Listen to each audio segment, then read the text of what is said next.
Security is carrying out. Listen. For 4 years, Biden obliterated the border. 11 million people came in. And the bill I was working on would have prevented that.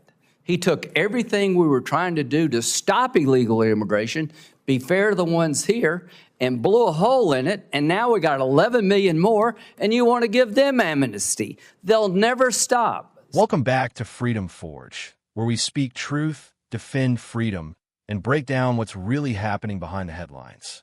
If you believe in law, order, and protecting the future of this country, make sure you hit that like button and subscribe right now, because we're going to get into something serious today. This Senate hearing centers around immigration policy, border security, and the growing debate over how the United States should handle illegal immigration.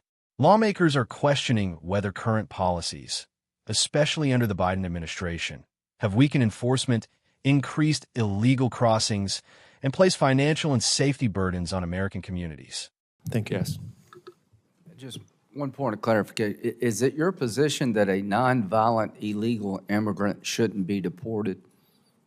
My position is that we should give people who are peaceful people a path to citizenship. You endorsed that principle for many years, Senator. So no matter how many people come? No, it should be based on whether people have a demonstrable basis to remain in the United States, which is whether they contribute to this country or whether they're a threat to it. I guess we should have all law enforcement what you don't understand, on threats. And I don't want to, I'm familiar with the Gang of Eight bill, shut down illegal immigration. We did away with the magnets. We're going to give people a chance who've been here for a long time. Your bill had the exact opposite approach of what this Department of Homeland Security is carrying out. Listen. For 4 years, Biden obliterated the border. 11 million people came in. And the bill I was working on would have prevented that. He took everything we were trying to do to stop illegal immigration, be fair to the ones here, and blew a hole in it, and now we got 11 million more, and you want to give them amnesty. They'll never stop. Senator Grassley. Yeah. The United States is a country based on the rule of law, and it's against the law to enter our country without our permission. And I compliment the chairman for having this hearing and his strong statements and his strong questioning. We all know that our country benefits from legal immigration and entering our country.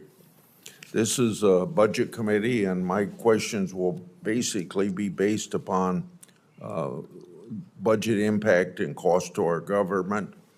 Mr. Wolf, there are some legal limitations that prevent states from completely excluding illegal immigrants from access to some of their government programs.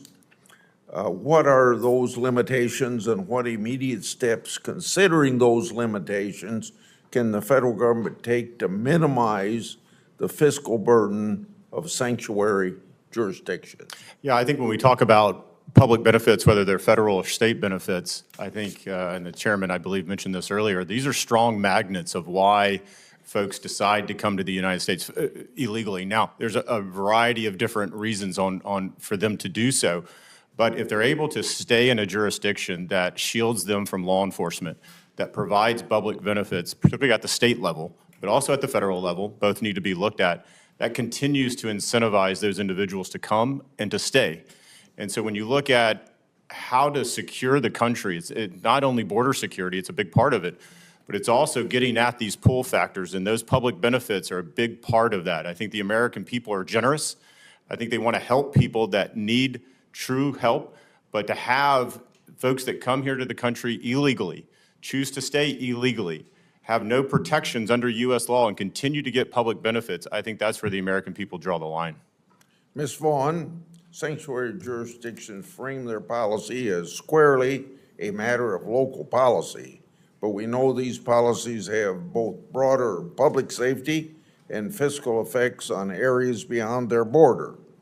So what are some examples of the cost to both the federal government and the state government caused by sanctuary policies that are often forgotten or overlooked, with emphasis upon forgotten or overlooked?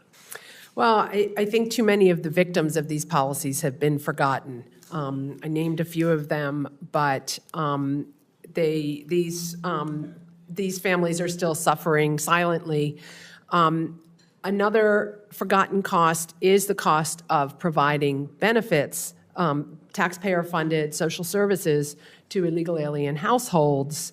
And federal law currently allows states to choose to do that if their legislature approves it at enormous costs. And some of those dollars are federal dollars, so all of us as Americans share the cost burden of that arrangement, and Congress can do something about that.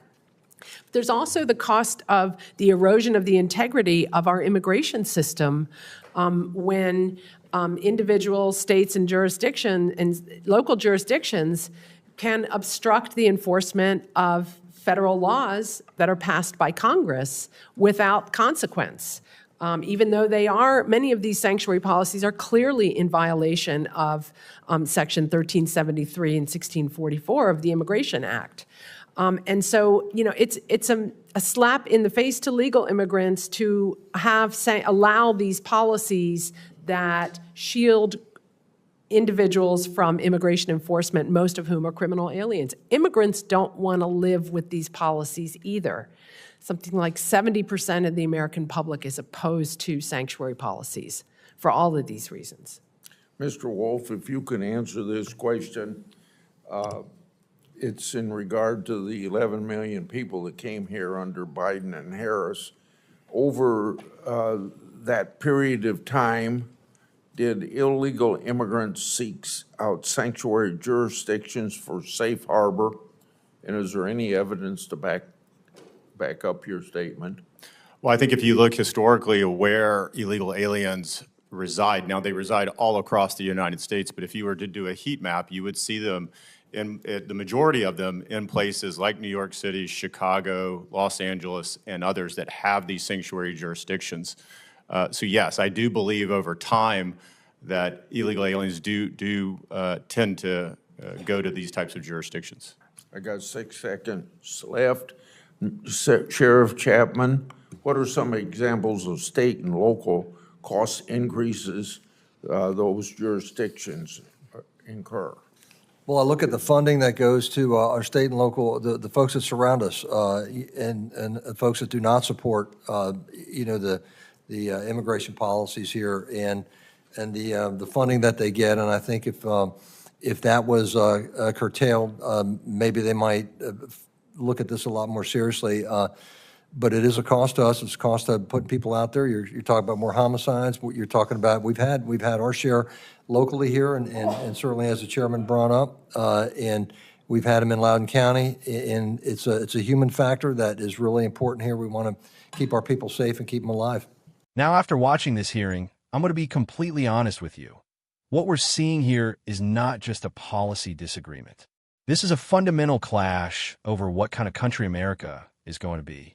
Right out of the gate, one of the biggest points raised was this idea that nonviolent illegal immigrants should be given a pathway to citizenship. That sounds compassionate on the surface. And look, Americans are compassionate people. But here's the problem. When you remove consequences for illegal entry, you don't solve the issue. You multiply it. One senator pointed out something that really hits hard. Over the last few years, millions of people have entered the country illegally, with estimates reaching around 11 million. And instead of tightening enforcement, the argument from the other side is essentially to reward that behavior with amnesty.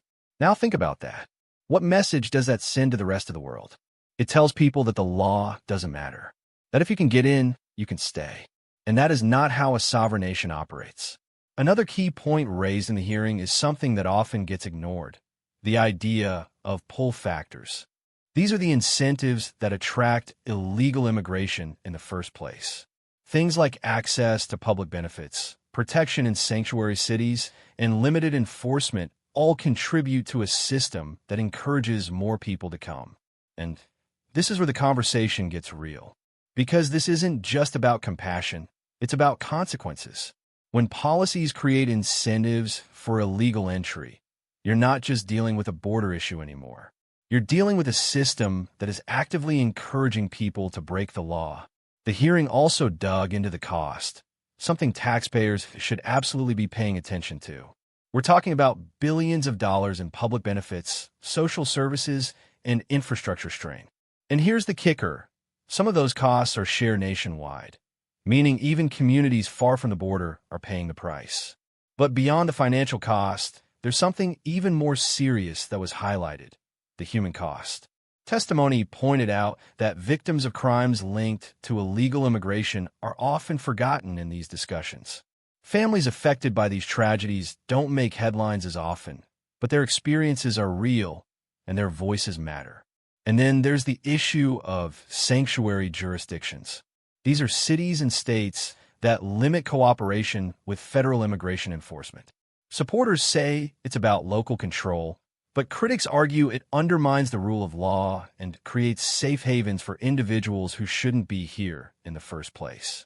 The hearing made it clear these policies don't just affect the cities that adopt them.